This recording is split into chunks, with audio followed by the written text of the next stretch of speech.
Nous allons parler ce matin de la surveillance de l'espace en compagnie du général Michel Friedling. Bonjour général. Vous êtes cofondateur et CEO de Look Up Space. Vous avez déjà un micro, en fait, ce cravate, c'est pas la peine de prendre le deuxième micro. Et vous êtes ancien commandant de l'espace. Alors, j'avoue que j'adore. Commandant de l'espace, ça fait Star Wars. Hein. Je ne sais pas comment vous voyez ça. Donc, vous allez nous expliquer un peu. Vous avez, oui, c'est intéressant. Vous avez publié récemment un livre sur les défis de la nouvelle ère spatiale. Et on parlait de certains romans d'anticipation sur ces sujets-là. Si certains d'entre vous ont lu La Flotte Fantôme, enfin, c'est pas du tout ce qui se passe grâce à vous, hein, mais c'est quand même. Il y a beaucoup de questions à se poser en termes de souveraineté. Et donc, général, expliquez-nous pourquoi la surveillance de l'espace constitue aujourd'hui un enjeu de souveraineté. On peut peut-être commencer par un petit film, ça va nous mettre dans l'ambiance.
Bon, normalement, il y a une fin. Vous allez nous la raconter, c'est ça qui compte. Oui, voilà, je vais vous raconter la fin. Alors, dites-nous un peu ces enjeux de souveraineté.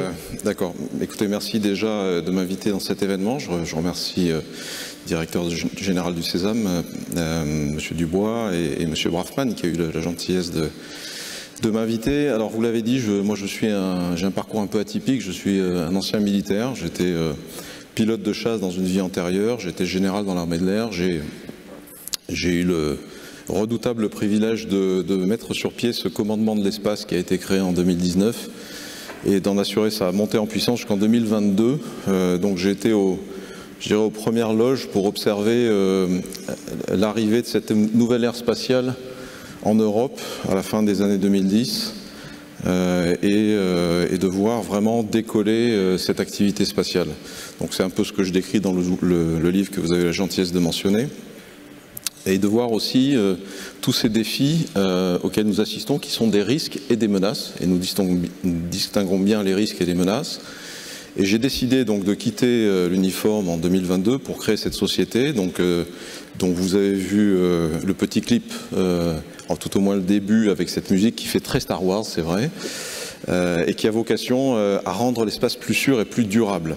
Alors, quel est le problème? Alors, le thème de la conférence, c'est la souveraineté. Bon, la souveraineté est un sujet, j'y reviendrai tout à l'heure.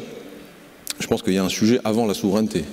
Il y a un sujet dans le sujet qui est qu'aujourd'hui, l'espace n'est pas durable au rythme où vont les choses. Pour vous donner quelques chiffres, 1957, c'est le premier satellite dans l'espace, vous le savez, c'est Sputnik. C'est un satellite, 3 débris, 0% d'activité commerciale en orbite,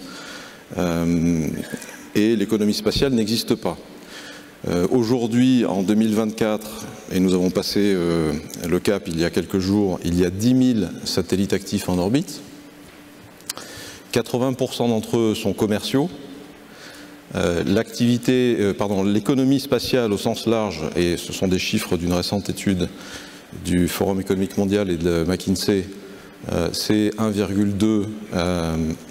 630 milliards de dollars, donc l'économie amont, l'économie aval. 2030, les prévisions, c'est sans doute 40 000 satellites. Alors j'ai oublié de mentionner les débris, donc 3 débris en 57, on en a 36 000 aujourd'hui de plus de 10 cm. Un débris dans l'espace, ça vole à 28 000 km/h. Vous vous rappelez tous que l'énergie est proportionnelle au carré de la vitesse. Ça vous donne à peu près une idée de l'énergie.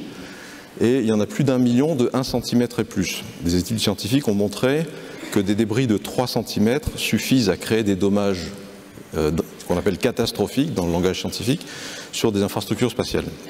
Alors pour ceux qui étaient au Parimat de 2023, je rappelle qu'il y avait une table ronde qui est toujours sur ce sujet précisément et qui est toujours accessible en ligne si vous voulez tout savoir sur les milliards de débris. Millions de débris. Millions, heureusement. Donc millions de débris de plus d'1 centimètre. Et donc si on se projette en 2030, l'économie spatiale, alors plus de 40 000 satellites sans aucun doute. L'économie spatiale, toujours selon Forum économique mondial et McKinsey, c'est 1200 milliards de dollars. Et si on va un peu plus loin en 2035, et c'est la première fois qu'une étude le fait, on est à 1800 milliards de dollars. Alors là, le nombre de débris, le nombre de satellites, c'est évidemment difficile à estimer, mais enfin, on peut, sans beaucoup se tromper, estimer qu'il y aura 100 000 satellites actifs, je parle bien d'actifs, en orbite. Et c'est à peu près certain qu'on les aura. Aujourd'hui, vous avez, je l'ai dit, 10 000 satellites actifs en orbite. Plus des 2/3 appartiennent à un seul homme, une seule société commerciale, Elon Musk, Starlink. Il a prévu d'en déployer plusieurs dizaines de milliers. Vous avez une constellation chinoise à peu près équivalente qui va arriver avec plus de 1000 satellites. Ça veut dire qu'il va falloir nettoyer l'espace? Et est-ce que le commandant de l'espace doit nettoyer l'espace? Non, alors ça ne veut pas dire qu'il faut nettoyer l'espace, mais en tout cas, ce qui est certain, et ce que je voulais décrire à travers ces chiffres, c'est qu'on observe depuis la fin des années 2010, et les courbes le montrent, les courbes de croissance, les chiffres que je viens de donner mis sur une courbe le montreraient, pendant, je dirais, le premier âge et le deuxième âge spatial, on a une relative stagnation du nombre de satellites. Et puis tout d'un coup, ça décolle de manière quasi exponentielle, donc c'est vraiment une courbe qui est presque verticale, et on ne sait pas où ça va s'arrêter. Donc aujourd'hui, les risques sont extrêmement importants, les risques de collision, mais on a aussi en parallèle ce phénomène des menaces spatiales. Donc j'ai parlé des menaces, donc ce sont des menaces militaires, il faut être très très clair sur le sujet, qui sont des menaces qui peuvent venir du sol, des menaces cyber ou des menaces orbitales, donc des satellites militaires en orbite qui ne font pas que de l'observation de la Terre, qui ne font pas que du renseignement, mais qui peuvent devenir eux-mêmes porteurs d'armes ou devenir des armes par destination. Vous avez eu des événements dramatiques déjà dans l'espace, des collisions, vous avez des fragmentations. Il faut savoir que chaque fois qu'on lance un objet dans l'espace, on y laisse d'autres objets inertes, des corps de fusée, des éléments de coiffe, enfin des éléments de fusée qui vont rester en orbite. Et donc il y a un sujet vraiment de préoccupation. L'espace est-il soutenable au rythme, comme je le disais, au rythme présent? Non, il ne l'est pas. Donc la question n'est pas de savoir aujourd'hui si nous allons avoir des collisions avec des conséquences catastrophiques qui ont été théorisées par un physicien qui s'appelle Kessler. C'était une forme de réaction en chaîne qui a été mise à l'écran dans un film que sans doute certains d'entre vous ont vu, qui est Gravity avec George Clooney et Sandra Bullock. On voit cette collision et à chaque orbite, on repasse dans le nuage de débris, ça crée d'autres collisions et finalement c'est une réaction en chaîne qui ne s'arrête plus. Et si cette catastrophe se produit, eh bien, on perdra l'usage des services spatiaux. Donc l'économie spatiale va disparaître tout simplement, mais le bénéfice des services spatiaux dans toutes les verticales d'industrie, la mobilité, la connectivité, l'agriculture, l'aide au développement, mais également pour toutes les activités critiques pour l'humanité aujourd'hui, la mesure du réchauffement climatique, la montée des eaux, la météorologie, etc., l'aide à la réaction aux désastres, aux catastrophes naturelles, tout ça va être gravement impacté. D'ailleurs, il y a une phrase, et je voudrais la lire parce qu'elle est intéressante, c'est la punchline de l'étude que j'ai mentionnée, qui est l'économie spatiale passe de la niche à l'omniprésence, créant de la valeur pour de multiples industries et apportant des solutions à bon nombre des défis les plus pressants du monde.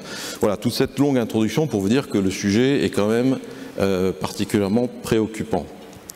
Et il est déjà 10h10. Voilà, merci. Donc je dois accélérer. Voilà. Donc on va en matière de souveraineté, on va orbiter un peu plus vite. Non, alors, donc, qu'est-ce qu'on peut dire? Parce que je voudrais... oui, c'est vrai que 10 minutes, 20 minutes, ça passe très très vite, vous avez raison. Voilà, les risques aujourd'hui, c'est...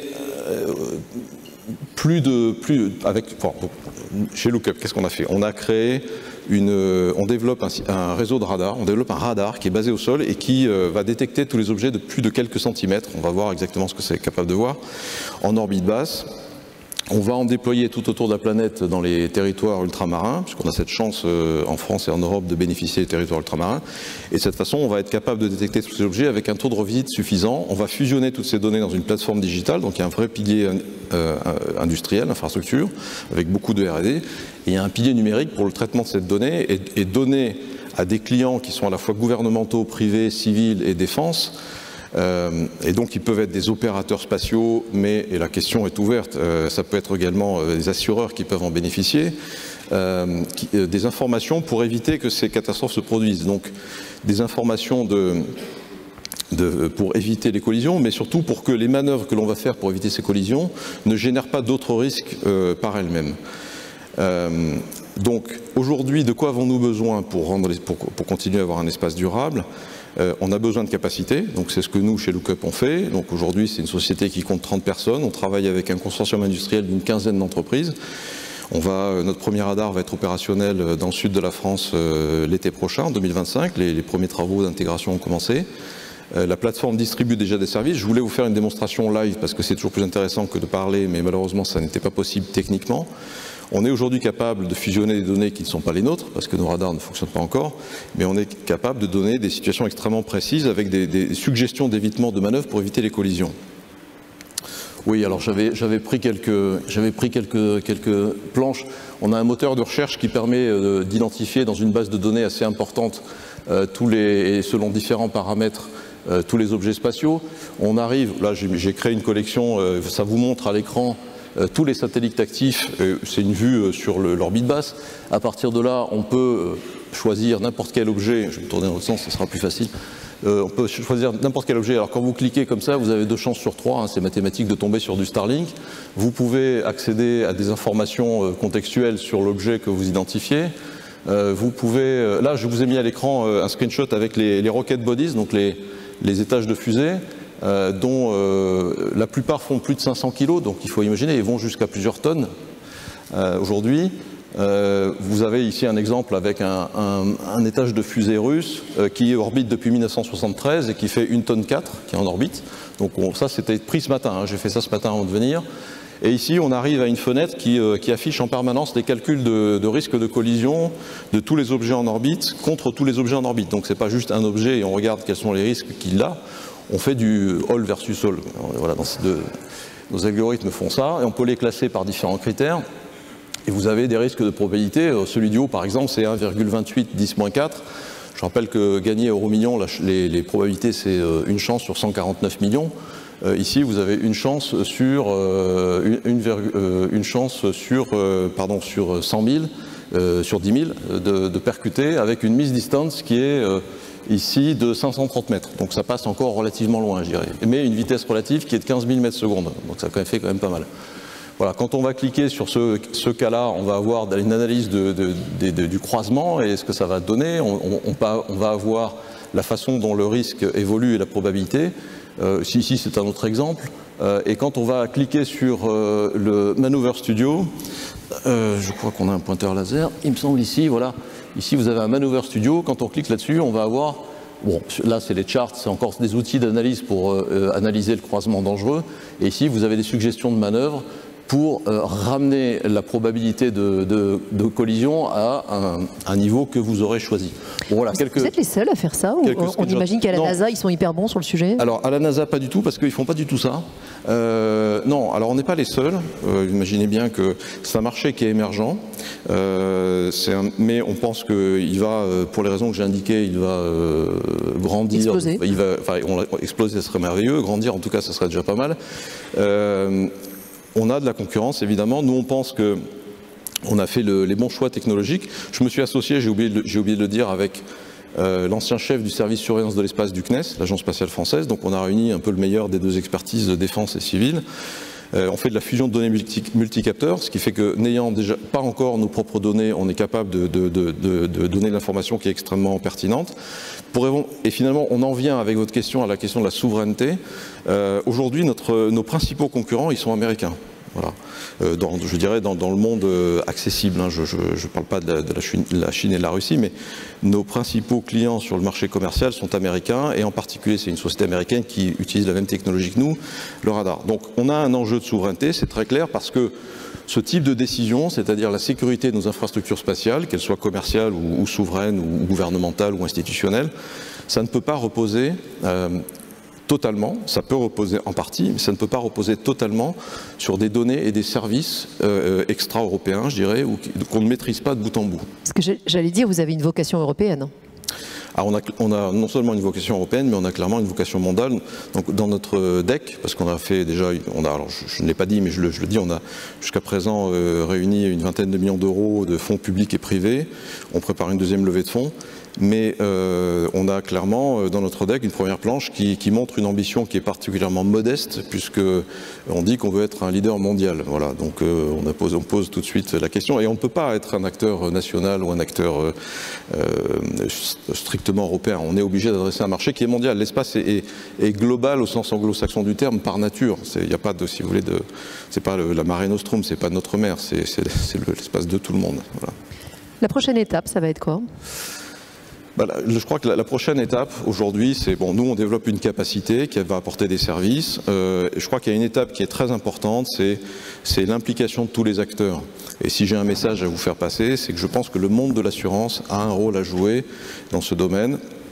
Il y a sans doute différentes formules à imaginer. Je crois qu'il faut se mettre autour de la table entre les régulateurs, donc le politique, et tous les acteurs, les opérateurs spatiaux, les opérateurs de lancement, les assureurs et les entreprises comme les nôtres qui ont vocation à délivrer ce type de service. Moi je pense intimement, enfin j'ai l'intuition qu'il faudrait que, comme dans le monde de l'automobile ou de la navigation maritime, les assurances soient obligatoires un jour pour tous les opérateurs spatiaux pour couvrir les risques de collision. Mais vous ne pourrez assurer des opérateurs spatiaux pour couvrir des risques de collision que si vous avez la garantie que les opérateurs spatiaux ne naviguent pas les yeux fermés dans l'espace, parce que c'est le cas aujourd'hui. Ils naviguent les yeux fermés, et donc pour ça, ils devront souscrire à des services comme les nôtres. Donc vous voyez, on a un intérêt commun à ce que les choses avancent dans le bon sens. Et par ailleurs, il y a un problème de régulation et de législation. Il y a une loi spatiale sur les opérations spatiales qui est dans le tuyau, si je puis dire, au niveau européen, qui est attendue pour dans 2 ans et qui devrait obliger les opérateurs spatiaux à se doter de services comme ceux qu'on va proposer, en partie. C'est pas l'objet unique de cette loi. Mais je pense que, et je ne sais pas si c'est le cas, mais je pense que très clairement les assureurs pourraient également jouer un rôle enfin en tout cas orienter le contenu de cette loi dans le bon sens. Je comprends bien l'objectif du code de la route et l'obligation d'assurance. N'empêche qu'il y a des conducteurs chinois et russes qui ne sont pas prêts de respecter ni l'un ni l'autre. Bon, ça c'est une excellente question.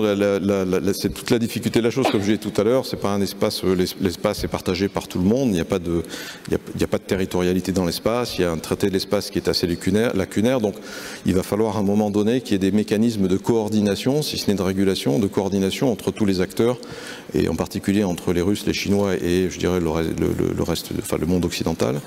Donc c'est un sujet qu'on essaye d'adresser par différents moyens. Ça peut être des sociétés comme la nôtre peuvent jouer un rôle dans ce domaine, parce que s'il n'y a pas d'entente sur les mécanismes de régulation, il peut y avoir au moins de la coordination, non pas entre opérateurs, mais peut-être entre opérateurs, mais c'est très compliqué, mais via des plateformes comme la nôtre qui vont permettre d'avoir de la coordination du trafic.